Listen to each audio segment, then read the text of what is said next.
Hamas top leader Ismail హనియాను Iran రాజధాని టెహ్రాన్లో ఇజ్రాయెల్ హత్య చేసిన తర్వాత నుండి పశ్చిమాసియాలో పరిస్థితులు పూర్తిగా అదుపు తప్పాయి. దీంతో తమ దేశానికి వచ్చిన అతిథిని హత్య చేయడాన్ని ఇరాన్ జీర్ణించుకోలేకపోతోంది. ఇజ్రాయెల్పై ప్రతీకారం తీర్చుకోవడానికి సంసిద్ధమైంది. ఇప్పటికే లెబనాన్కు చెందిన టెర్రర్ ఆర్గనైజేషన్ హెజబుల్లా ఇజ్రాయెల్పై ఆదివారం రాకెట్ల వర్షం కురిపించింది. సోమవారం నుండి ఇరాన్ కూడా ఇజ్రాయెల్పై దండయాత్ర ప్రారంభించాలనే ఆలోచనలో ఉన్నట్లు అంతర్జాతీయ మీడియాలో పెద్ద ఎత్తున వార్తలు వస్తున్నాయి. అక్కడ జరుగుతున్న తాజా పరిస్థితిపై ప్రత్యేక కథనం ఇప్పుడు చూద్దాం.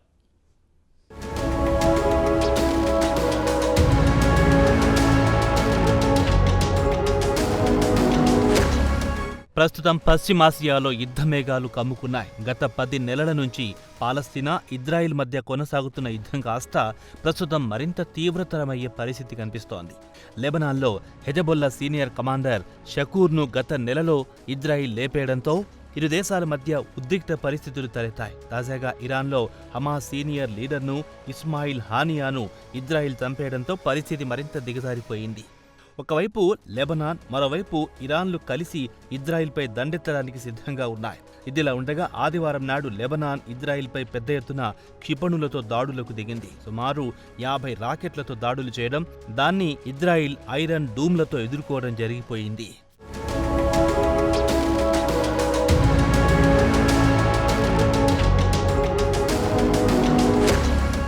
ఇక్కడ ఇరాన్ డూమ్ అంటే శత్రు దేశాల రాకెట్లు దేశంలో పడకుండా అడ్డుకుంటాయి. ఈ కొత్త టెక్నాలజీని ఇజ్రాయిల్, అమెరికాలు కలిసి సంయుక్తంగా కనుగొన్నాయి.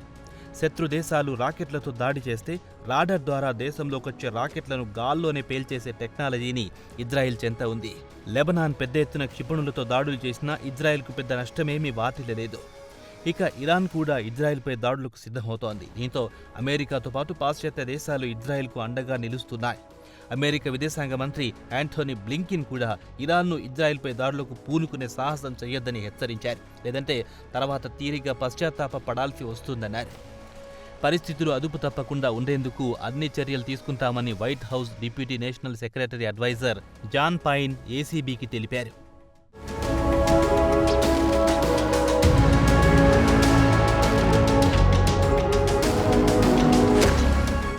ఇరాన్ యుద్ధానికి సన్నాహాలు మొదలెట్టేసరికి ఇజ్రాయిల్ కూడా బాంబ్ షెల్టర్లను సిద్ధం చేసుకుంటోంది. ఇదిలా ఉండగా ఆదివారం నాడు టెల్ అవీవ్లో ఓ 70 ఏళ్ల మహిళ ఓ 80 ఏళ్ల వ్యక్తిని పాలస్తీనా మిలిటెంట్ హత్య చేశాడు. ఈ దాడిలో మరో 2 వ్యక్తులు కూడా గాయపడ్డారు. అయితే రెస్క్యూ సర్వీసు వెంటనే పాలస్తీనా మిలిటెంట్ను అదుపులోకి తీసుకుంది.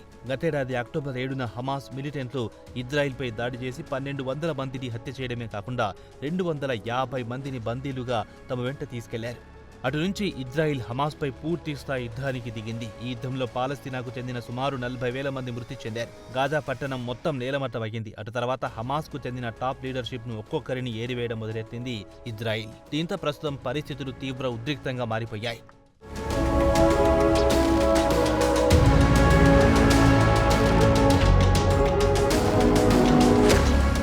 అయితే ఇరాన్లో హమాస్ టాప్ లీడర్ హానియా హత్య తర్వాత పరిస్థితులు శరవేగంగా మారిపోయాయి.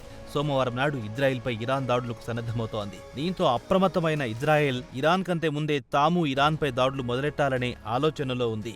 ఆదివారం జరిగిన సమావేశంలో ఇజ్రాయెల్ ప్రధానమంత్రి బెంజమిన్ నెతన్యాహు, మొసాద్ చీఫ్, రక్షణ మంత్రి, ఐడిఎఫ్ చీఫ్లు హాజరయ్యారు. ఈ సమావేశంలో ఇరాన్పై, లెబనాన్పై ఎలాంటి వ్యూహాలు రచించాలో చర్చించాయి.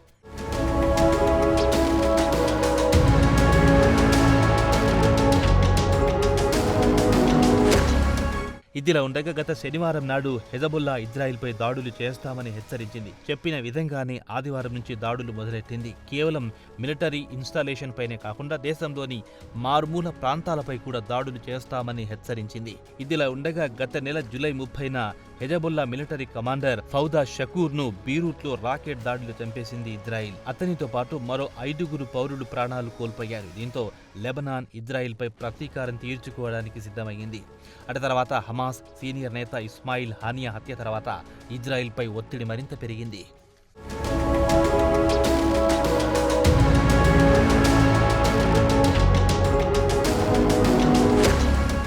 ఇక ఇజ్రాయిల్ ఇరాన్ మధ్య ఉద్రిక్త పరిస్థితులు నెలకొన్న నేపథ్యంలో జర్డాన్ విదేశాంగ మంత్రి, లెబనాన్ విదేశాంగ మంత్రులు తెహరాన్ బయలుదేరి వెళ్లారు. ఇరాన్ సుప్రీం లీడర్తో మాట్లాడి ఉద్రిక్తతను తగ్గించడానికి ప్రయత్నించారు. అయితే ఖమేనీ మాత్రం ఇజ్రాయిల్పై ప్రతీకారం తీర్చుకోవాల్సిందేనని పట్టుబడుతున్నారు. ఒకవేళ ఇది కాస్త యుద్ధానికి దారితీసినా తాను పెద్ద పట్టించుకోరని తేల్చి చెప్పారు. ఇక ఇజ్రాయిల్ కూడా వెనక్కి తగ్గకుండా తమపై ఇరాన్ దాడి చేస్తే దానికి ప్రతీకారం తప్పదని హెచ్చరించింది. ప్రస్తుతం ఇజ్రాయిల్ చుట్టుపక్కలున్న ముస్లిం దేశాలని కలిసి ఇజ్రాయిల్పై దాడులకు సిద్ధం కావడానికి ప్రణాళికలు రూపొందిస్తున్నాయి. వాటిని ధీటుగానే ఎదుర్కొంటామని ఇజ్రాయిల్ కూడా ధీమాగా ఉంది.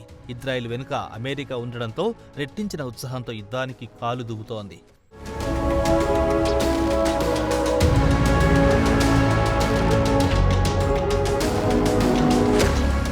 మరి రాబోయే రోజుల్లో మధ్యప్రాచ్యంలో పరిస్థితులు పూర్తిగా అదుపు తప్పి పూర్తి స్థాయిలో యుద్ధానికి తెరతీసే అవకాశాన్ని కొట్టి పారేయలేమని పలు దేశాలకు చెందిన దౌత్యవేత్తలు అభిప్రాయపడుతున్నారు.